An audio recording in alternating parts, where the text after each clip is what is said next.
عليكم. اليوم رح نعمل حلا خليط النحل، وهو حلو خليجي.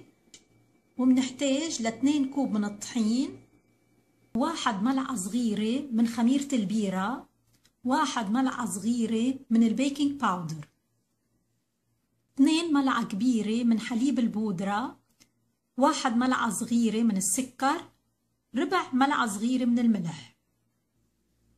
للحشوة بدنا نحتاج لجبنة المراعي أو الكيري، فيكن تستعملوها، وبدنا نحتاج كمان للقطر.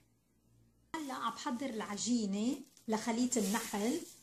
بدي أضيف حليب، البيكنج باودر، السكر والخميرة والملح، بحطها بعيدة عن الخميرة. هلا بخلطهم. هلا عم بضيف المي على العجينة، على الطحين، لحتى تصير عجينة متماسكة. بشكل تدريجي بضيف المي.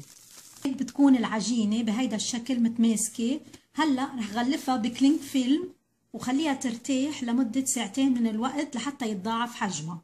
هلا هيك مثل ما شفتوا هيدي العجينة هيك تضاعف حجمها. هلا صار فيني اشتغل فيها ورح ارقها وقطعها دوائر. رقيتها للعجينة بهيدا الشكل، بترقوها خليها سميكة شوي. هلا رح اقطعها باستعمال كباية او كاسة.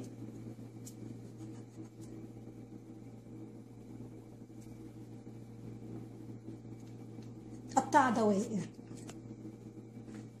العجينة بتحشوها بالجبنة الكمية اللي بتحبوها،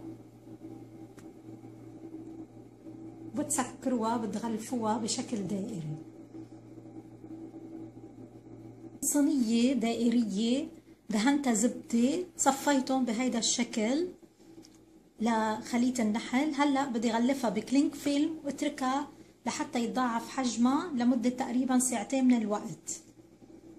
خليط النحل بعد ما تضاعف حجمها، هلا حميت الفرن على درجة حرارة 320 درجة مئوية.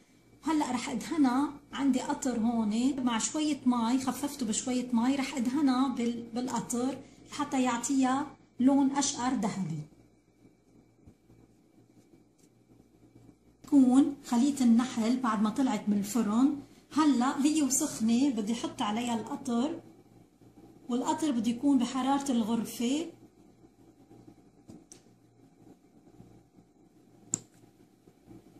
هلا بعدين بتركها لتبرد لحتى تمتص كل القطر الموجود. وهيك بتكون خليط النحل بهيدا الشكل. هلا عم بجرب انا قطعة منها، وهيدا الجبنة موجودة من هون من جوا. هلا فيكن تضيفوا بعد قطر اللي بحب.